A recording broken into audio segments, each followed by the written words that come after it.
Lately, I've had an above average amount of stress in my life. It's coming from all places. A lot so because of this brand I'm trying to create and this new life I'm trying to create at the same time. I mean, stress is the body's reaction to any internal or external life change. To say my life has done a complete 180 would be an understatement. You've got to throw in a backflip, a McTwist, up that 180 to a 900, and then you have something comparable. It makes sense that this new life is causing me stress. I felt it over the past week or so, but I didn't think too much of it. But then it all became too much, and I broke down. This video on stress is going to be in a little different order. First, I'm going to walk you through a debilitating stressful experience I had. Then I'll simply define what stress is and review the positive and negative coping mechanisms for stress. After that, I'll end the video with my #1 way for removing stress from your life that I haven't found shared anywhere else. Honestly, this technique for handling stress has made me so productive and relaxed while creating this brand that if you're feeling stressed at all, you need to hear this.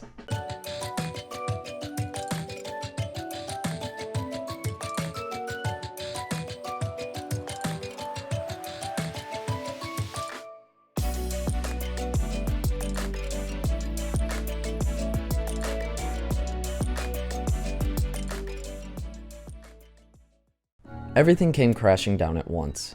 Work-life balance, drinking, partying, maintaining friendships, appeasing my parents, job interviews, holiday plans, personal development, creating a brand, and building a new life. This is such a broad overview that it is so easily represented by saying this is just the tip of the iceberg. So let me take you through what happened. I was catching up with a friend, and he asked how I was doing. I anticipated this question, obviously, but could you believe that I was rehearsing my answer before he came over? I was afraid of telling him the truth. I was afraid of saying, I feel stressed. I didn't want to put my problems on him, but more importantly, I didn't want to break down.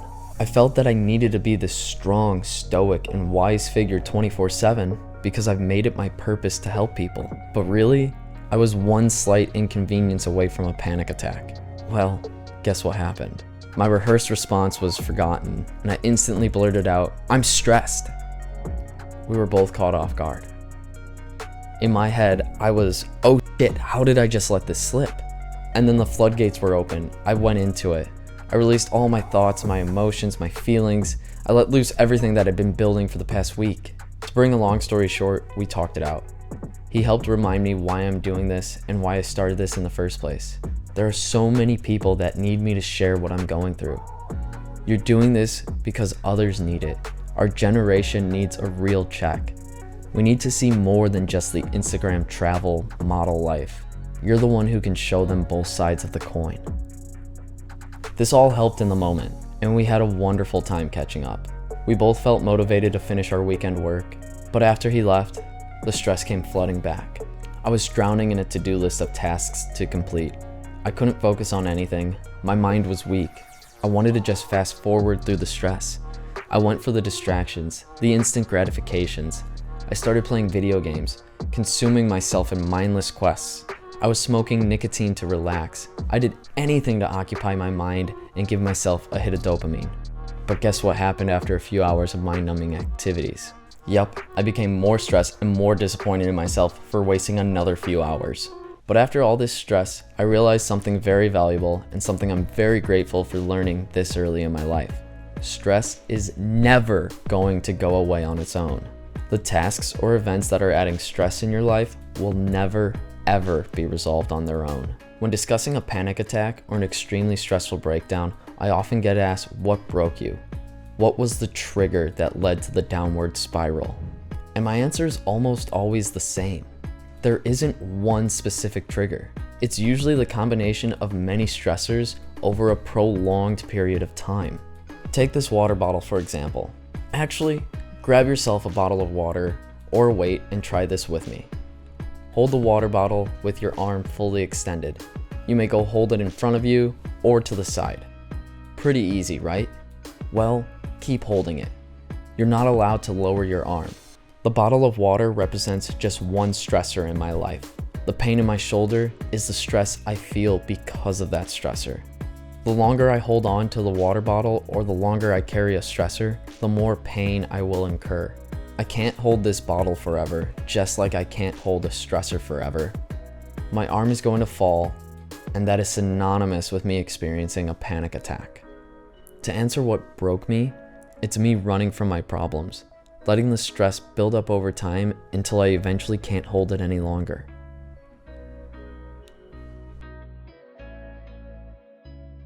So, what is stress? To put it broadly, stress is our body's reaction to any external or internal change in your life. But let's simplify that a bit. Stress can be both negative and positive. Wait, what? Stress can be positive? Yes, and to explain this, let's head over to the kitchen. To demonstrate stress being positive and negative, I'm gonna cook an egg. The egg in the pan represents life with zero stress. Nothing happens to it, and the egg is unchanged. Now, let's add some stress to the egg. By turning on the stove, we can add heat to the egg, which for this example is synonymous to stress. By adding the right amount of stress or heat for the right amount of time, we've managed to turn a raw egg into some breakfast. After the water bottle example, I'm pretty sure you can guess where this is going. Even a positive stressor in our life can turn into a negative stressor if left unchecked.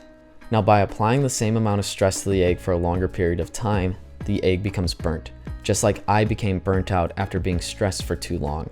I became unable to do anything productive, and I can't add any value to my life or to the people around me. Just like this egg is burnt and cannot add any value to my morning breakfast. To sum it up, a moderate exposure to stress can be great. It can give the motivation to study for an exam, finish that presentation for your boss, or in my case, give me the jumpstart I need for a productive day. However, prolonged exposure to stress will have the debilitating opposite effect. Bad stress can result in how I started this video, manifesting in inefficiency, nausea, high blood pressure, chest pains, sexual dysfunction, and/or sleep deficiency. If bad stress is left unchecked for too long, it can evolve into anxiety, panic attacks, and full-blown depression. If you are feeling any of these bad effects of stress, hold up. Don't worry. Try your best not to add more stress because you are stressed. The last thing we want is for you to spiral out of control because you're stressed, and then get more stressed because you're stressed, and then get more and more stressed because you're stressed about being stressed. It's an endless loop, and it doesn't help anybody. Trust me, I've been there. I want you to know that it's okay and you can work through it. I got to the point I was so stressed I was having daily panic attacks. I was in a full-blown depression and I couldn't even leave my apartment. Recognizing that you are stressed is such a huge first step to working through it. So how do we combat stress? What do we do to resolve stress? Well, just like there is good and bad stress, there are also positive and negative coping mechanisms. The negative strategies are stress eating, alcohol, tobacco, drugs in general, gambling, sex, and even shopping. Pretty much anything that gives your brain easy access to a hit of dopamine. The positive coping strategies that I found that work no matter what are exercise and meditation. And exercise could be cardio or weight training, it doesn't matter. There are many other positive strategies that you can do, like going for a walk, writing out your thoughts and ideas, or even lighting a candle.